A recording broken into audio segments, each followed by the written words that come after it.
Hi everyone, Jus4SweetZ here.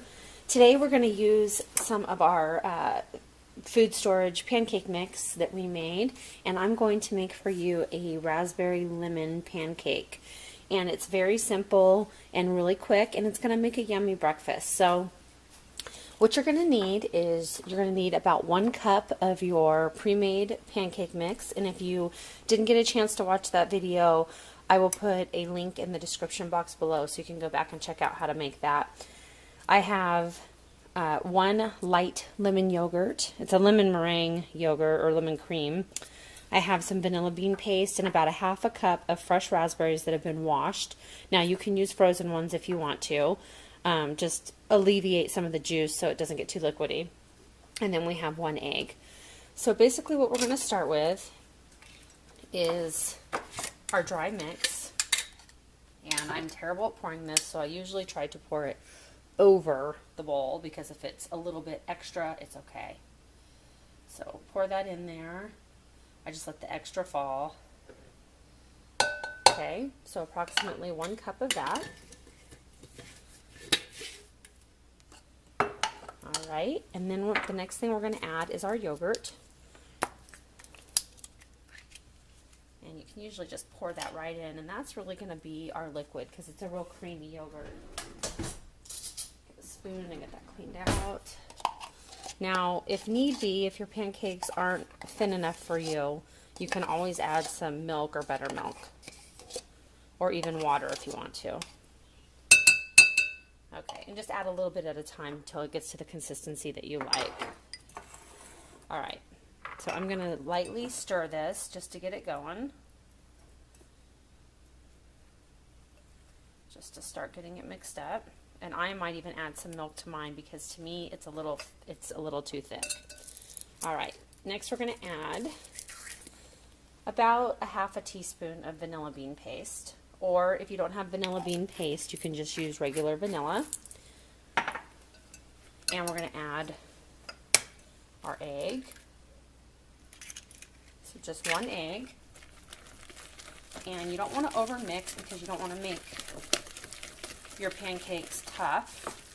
But this is a little thick for me. That's more of a biscuit consistency. So I'm going to actually add a little bit of almond milk to mine. Now you feel free, like I said, to use milk or water. And I think probably what I'll do is about 1/4 cup at a time. And this 1/4 cup should be fine. So just get in there and stir that. And at the same time, you're going to want to have a pan on the stove and have it preheating, which I have not preheated mine yet, on like a medium to medium high temperature. And I'm going to use a little bit of butter in mine to keep this more on the natural side, but you can use the cooking spray or regular oil, coconut oil, whatever you want to use. Now the coconut oil, unless it's like the unscented, unflavored organic one, you're going to taste a little bit of coconut, but that wouldn't go bad with this either. Okay, so we just want to get that stirred in without over mixing. Oh, make a mess. That's my motto. You're not having fun unless you make a mess. Okay, now we're going to add our fresh raspberries. And we're going to go ahead and we're just going to fold those in. Now you can let them break up a little bit because we don't want big chunks of raspberries in our pancakes. But we also don't want them to be completely mush either. So I'm just going to kind of break them up just a tad. And as they cook, they'll kind of warm up and separate as well. But lemon and raspberry go really great together. All right, so that's about as much as we want to stir. We don't want to over stir, and we want to see just little pieces of raspberry in there. Okay. Now, again, if that's too thick for you, you can thin it down a tad or cook them just like that. All right, so our pan is heating up. I'm going to go ahead and stick some butter in there.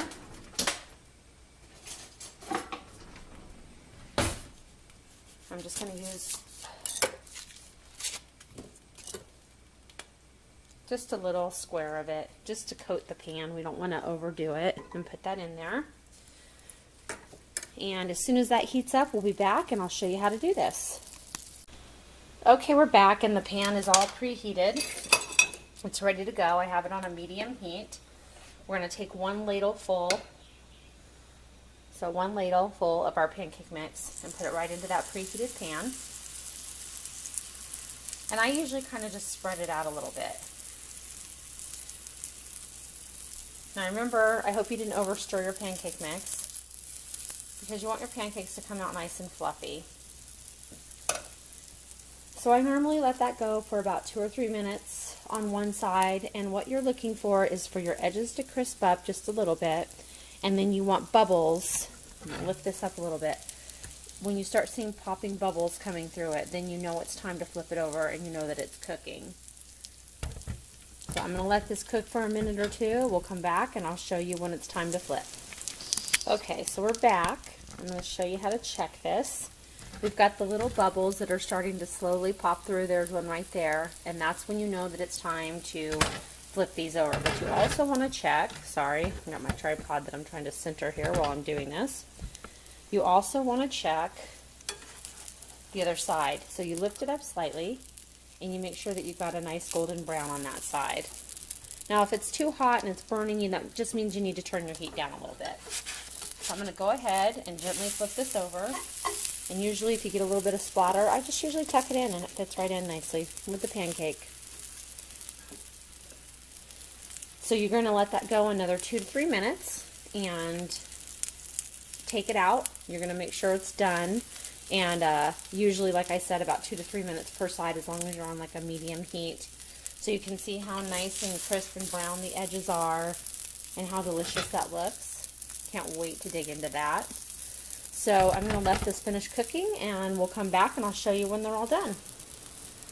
Okay, so they're all complete. I did 2 of them. There's actually enough batter to make 2 more. So the 1 cup recipe actually makes 4 good-sized pancakes, or you could probably make 8 mini pancakes. And then that way you know if you need to double it or triple it, you know how much powder and everything you're going to need. So there's a couple different options. You can use your regular maple syrup on this. You can use whipped cream on it.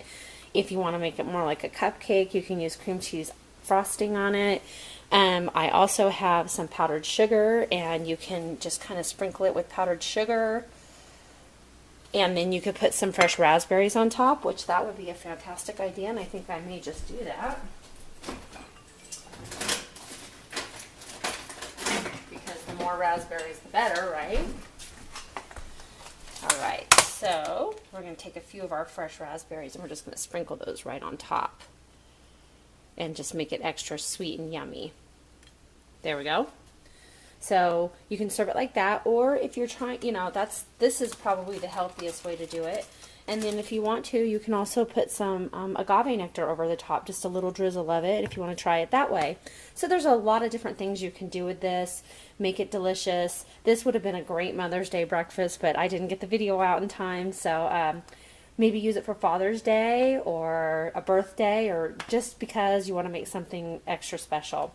So, like I said, go back and check out my video on how to make the food storage pancake mix, and then you can follow this recipe really easily. This recipe was 1 cup of the pancake mix, 1 egg, a container of light lemon yogurt, and I did actually add a little bit of almond milk, which you can substitute for water or milk or buttermilk, and a little bit of vanilla, and then the 1/2 cup of raspberries, and mix it up. So this looks like a great breakfast, and as soon as I get off of here, you can see I've got my coffee ready and I'm ready to go. So if you have any questions, feel free to leave those in the comment box. Please give me a thumbs up below, and join my Facebook page, Jus4SweetZ, and my group page, Recipe Book, and ask to join that page. I will try to put a link below. I did that on my last video, but sometimes I just run out of time, but I will try really hard to get a link below so you can find that page a lot easier. I hope you have a wonderful day. Share this on your Facebook page. I would love that too. And until next time, next video, God bless everyone and have a wonderful day.